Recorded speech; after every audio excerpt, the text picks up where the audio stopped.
Mercredi 30 octobre 2019, bonjour et bienvenue à cette édition de nos informations de la mi-journée sur ETélé, dont voici le sommaire. Les députés de la 8e législature ont voté à l'unanimité la proposition d'étude en urgence de plusieurs propositions de loi relatives aux recommandations du dialogue politique. Figure dans cette liste la loi modificative et complétive de la Constitution du Bénin. Pendant 2 jours, les élus de la nation se sont familiarisés au nouveau projet de budget de l'État gestion 2020. C'est une initiative du projet d'appui au renforcement des capacités du Parlement et des organes de gestion des élections. Et puis le feu doyen Alexis Chaudaton, décédé le 9 octobre 2019 dans sa 68e année, sera conduite à sa dernière demeure ce mercredi 30 octobre. Une messe absoute a été dite ce matin à l'église Saint-Jean-Baptiste de Cotonou. Voilà pour le sommaire, les développements. C'est à suivre.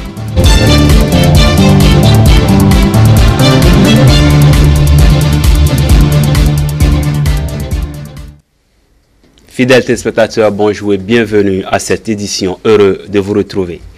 La deuxième session ordinaire de l'Assemblée nationale pour le compte de cette année 2019 s'est poursuivie ce mardi 29 octobre 2019. À l'ouverture des travaux, lecture a été faite à la plénière des propositions de loi déposées au secrétariat du bureau de l'Assemblée.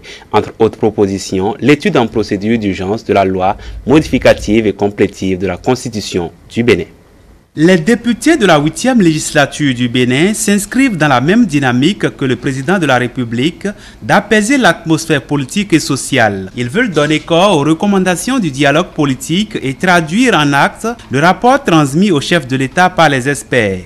Pour la poursuite de la deuxième session ordinaire de l'année, la plénière a pris connaissance des propositions de loi parvenues au secrétariat du bureau de l'Assemblée nationale. Des propositions de loi relatives aux recommandations du dialogue politique et suivies de propositions d'études en procédure d'urgence conformément aux dispositions des articles 78 et 79 du règlement intérieur de l'Assemblée nationale. Nous, sous-signés, députés à l'Assemblée nationale, demandons au président de l'Assemblée nationale de bien vouloir prendre, conformément aux dispositions des articles 78 et 79, du règlement intérieur, des dispositions nécessaires en vue d'étudier en procédure d'urgence la proposition de loi modifiant et complétant la loi numéro 90 032 du 11 décembre 1990 portant constitution de la République. On signé Avonvoie Augustin, Bien Robert, Seydou Hassan, Benonchi Gérard, Aruna Chanou Sofia, Bamba David, Ousmane Ibrahima, Babatunde Jean-Pierre, Biokou David Kami, Moutali Nestor. Une première proposition de loi signée de l'honorable Augustin Avonvoie et compagnie et une autre série de 4 signée de l'honorable André Okunlola et compagnie. Nous, sous-signés, députés à l'Assemblée nationale, demandons au président de l'Assemblée nationale de bien vouloir prendre, conformément aux dispositions des articles 78 et 79 du règlement intérieur, des dispositions nécessaires en vue d'étudier en procédure d'urgence les propositions de loi suivantes. Proposition de loi portant statut de l'opposition. Proposition de loi modifiant et complétant la loi numéro 2018-23 du 27 septembre 2018 portant charte des partis politiques. Proposition de loi portant amnistie. Proposition de loi modifiant et complétant la loi numéro 2018-31 du 9 octobre 2018 portant code électoral. Proposition de loi portant financement des partis politiques. Pour les 5 propositions de loi mentionnées, l'étude en procédure d'urgence a été adoptée à l'unanimité des députés présents et représentés. Les dossiers ayant été transmis aux commissions concernées, dont en principal celle des lois quant au fond, Cette dernière demande 24 heures pour commencer à rendre ses rapports. À partir donc du jeudi 31 octobre 2019, débutera l'étude en procédure d'urgence des 5 propositions de loi, dont celle modificative et complétive de la loi 90-32 du 11 décembre 1990 portant constitution du Bénin. Il faut dire que ces propositions de loi n'étaient pas inscrites à l'ordre du jour de cette plénière, mais après avoir évacué cela au jeudi, les députés se sont penchés sur le seul point à l'ordre du jour. Il s'agit de l'examen de la proposition de loi portant code des investissements en République du Bénin. La plénière s'est tenue, mais n'a pu aller à son terme. On écoute.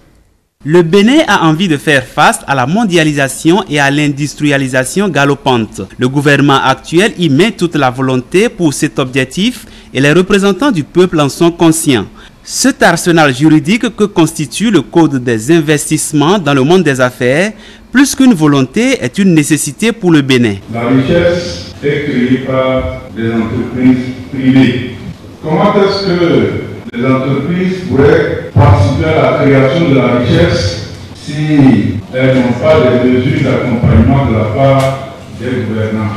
Tout cet arsenal juridique qui vise à faciliter et accompagner les investisseurs range les investisseurs en 3 catégories.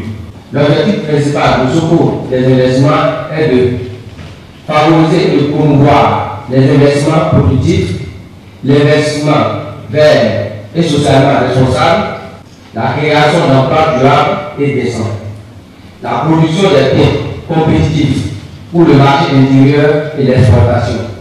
Le gouvernement du Bénin se félicite de cette initiative et remercie en outre les honorables députés pour l'intérêt qu'ils portent à cette question préjudicielle pour un véritable développement économique du Bénin. Vous l'avez pour la plupart bien compris, ce code est important parce qu'il va nous mettre au moins au niveau des pays voisins. Nous sommes en concurrence mondiale dans ce domaine-là et bien sûr en concurrence avec tous les pays voisins, tous les autres pays africains dans le domaine des investissements.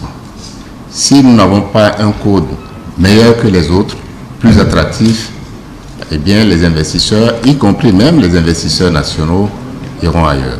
Les débats en plénière sont tous presque allés dans le même sens de l'encouragement de l'État pour cette initiative. Le développement, vous le savez, appelle de la part des gouvernants des investissements lourds. Le PAG est là pour nous permettre de doter notre pays d'infrastructures modernes, mais il faut des outils pour permettre d'opérationnaliser ce PAG, pour permettre d'attirer des investisseurs tant nationaux qu'internationaux. La deuxième solution que le gouvernement trouve ici, c'est ce code-là. Le code, un code d'investissement attractif qui va permettre aux bailleurs de venir s'installer dans notre pays.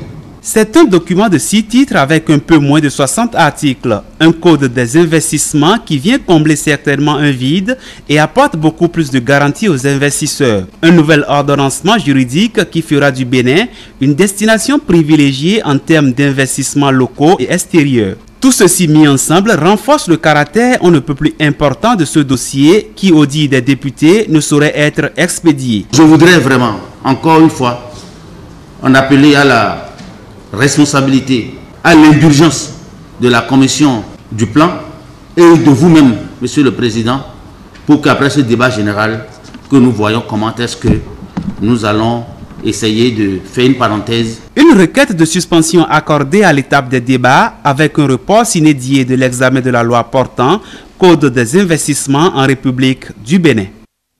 Il faut dire que cette journée du mardi 29 octobre n'a pas été de tout repos pour nos parlementaires. En témoigne cet atelier de formation auquel ils ont pris part.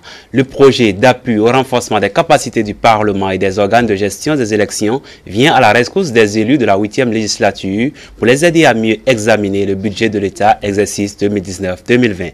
C'est à travers un atelier d'appropriation par les députés de la loi de finances gestion 2020 qui s'est tenu les 28 et 29 octobre 2019 à l'hémicycle.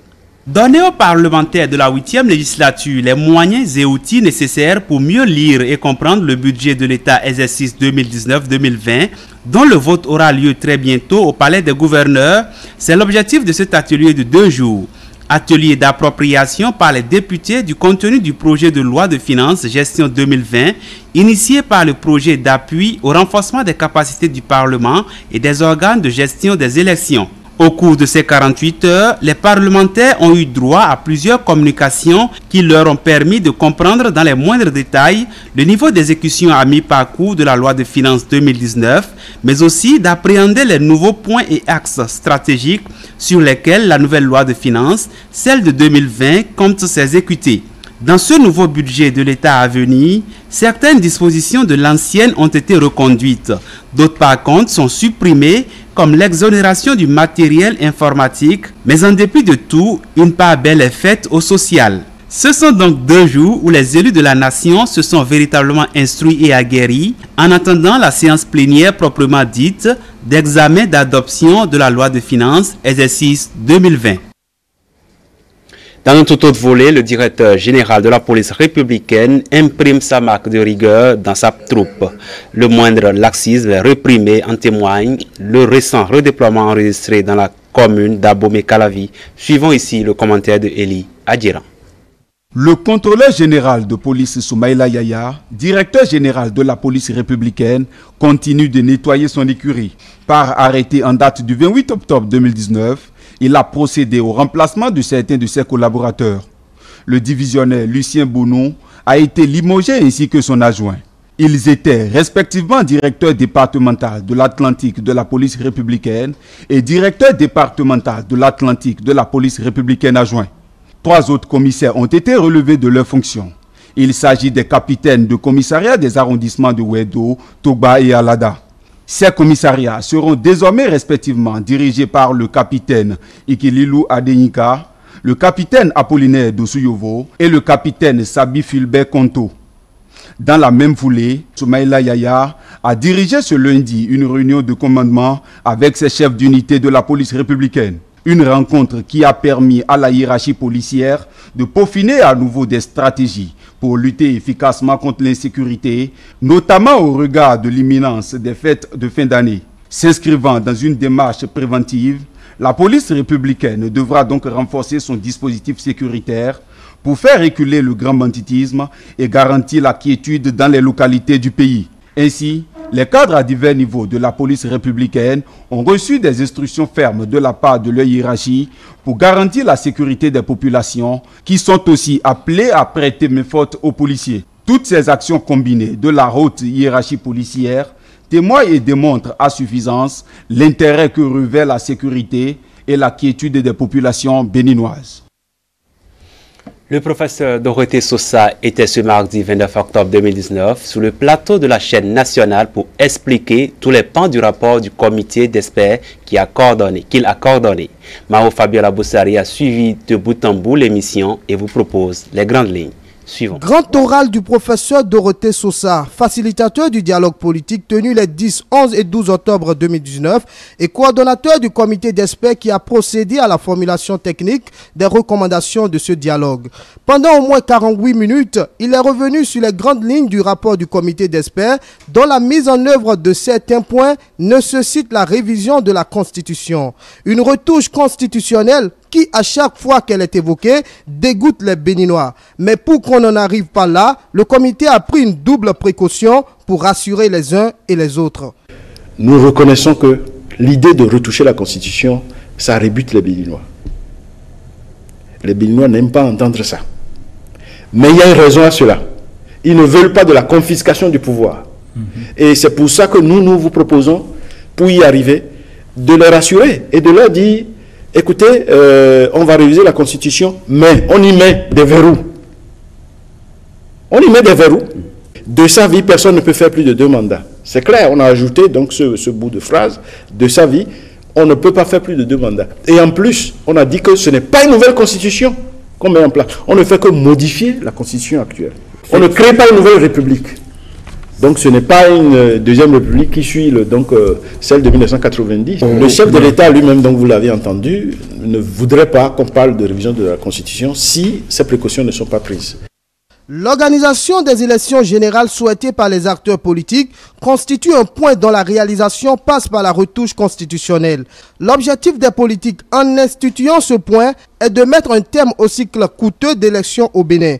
Pour y arriver, le comité a envisagé plusieurs hypothèses et a finalement priorisé celles de 2021 et de 2026. Et pourquoi on a retenu par exemple 2021 et 2026? On s'est dit, le pivot de notre vie démocratique, c'est l'élection présidentielle. Puisque nous avons un régime présidentiel. Tout dérive du président de la République dans notre système. Donc, il faut partir de là. C'est ça qu'il faut envisager en premier. Nous pensons qu'on ne peut pas toucher au mandat du président de la République. Parce que c'est vraiment le pivot de notre système.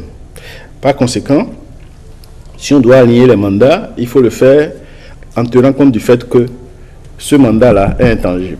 Désormais, on porte tous les mandats à 5 ans. Et puis on essaye, on organise des élections au cours de la même année.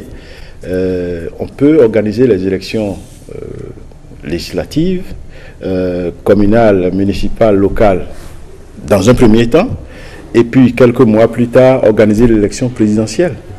Voilà comment nous pensons qu'on pourrait procéder. Pour la pérennité du cycle électoral, il faut éviter le risque d'organisation d'une élection présidentielle anticipée en cas de vacance de pouvoir. Le comité a alors envisagé pour la vacance de pouvoir 3 possibilités parmi lesquelles se trouve la création d'un poste de vice-président. Ce qui signifie qu'on a un président et un vice-président.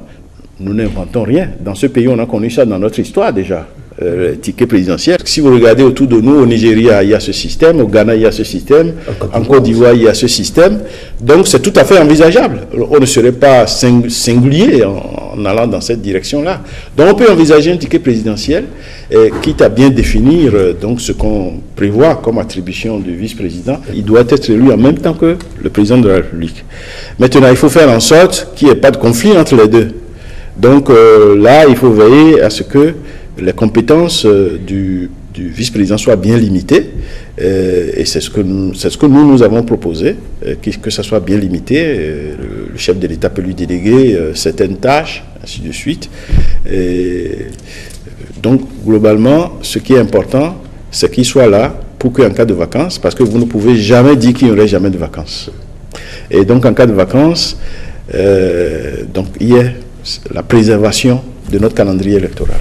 Conformément à la 4e recommandation, dont le contenu est dans un premier temps de favoriser une meilleure représentation du peuple par les femmes et dans un second temps d'ajuster la répartition des sièges dans les circonscriptions électorales, le comité a fixé à 109 le nombre de sièges des députés avec 24 femmes au moins. Le chiffre de 83 députés que nous avons actuellement qui date des années 90. Des années 90, la population de notre pays a augmenté depuis. Vous voyez, Abomey-Calavi est plus peuplé aujourd'hui que Cotonou. Mais Abomey-Calavi a moins de députés que Cotonou. 4 contre 9. Voilà. Alors, et pourtant, c'est plus peuplé. Abomey-Calavi est plus peuplé. On n'a pas proposé de dépouiller Cotonou du nombre de députés qu'il a aujourd'hui. Par contre, il faut que Calavi puisse avoir plus de députés. Sinon, alors, nous faussons nous-mêmes ce que nous nous sommes donné comme règle. Alors, dans ce que nous avons proposé, c'est un parti qui vient en premier, en tête, dans une circonscription. La première personne élue, ça doit être une femme.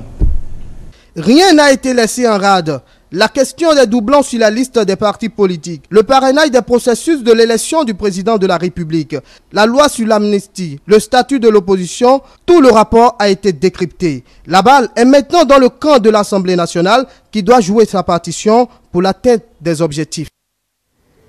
Je l'annonçais en titre, ce matin, une messe absurde a été dite en l'honneur du regretté Alexis Chaudaton. Femmes, enfants, parents et amis étaient venus ce mercredi 30 octobre 2019 à l'église Saint-Michel de Cotonou pour lui rendre un dernier hommage.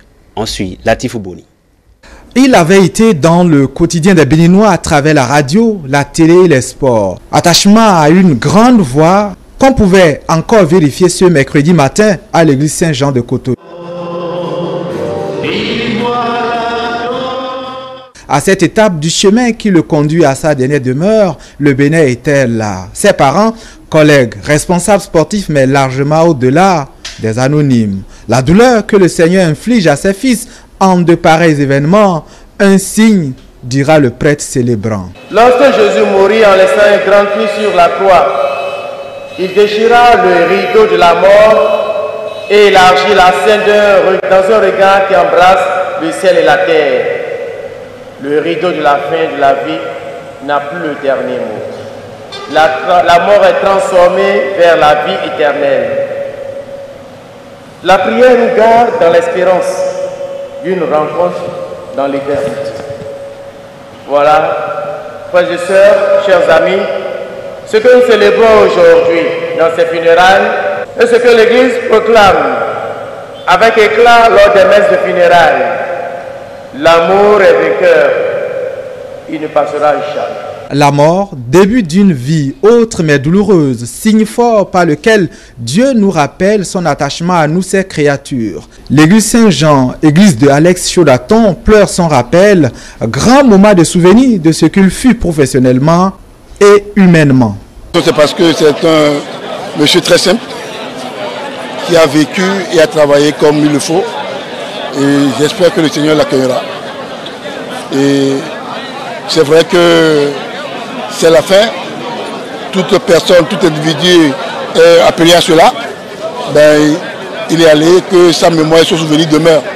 Et que la jeune génération prenne exemple sur lui, sur tout ce qu'il a fait de positif. Mais quand vous perdez un être aussi cher, un collègue aussi cher, très cher, eh bien vous comprenez notre amertume, tout simplement, notre tristesse, je veux dire, que l'Éternel des armées l'accueille dans son royaume et le bénisse abondamment et que la terre lui soit véritablement légère. Ce corps sans voix, c'est lui, Chaudaton, un homme de parole et de la parole dont le départ vers la plénitude éternelle est pleuré. Une voix, une carrière, une école de vie. Il sera inhumé ce jour même à Ouida. Cette messe a été plutôt dite à l'église Saint-Jean de Cotonou. On va dire paix et repos éternel aux défunts. Amis téléspectateurs, ce sera là la fin de cette édition de 13h. Merci de nous avoir suivis. Bon appétit si vous êtes à table. À bientôt.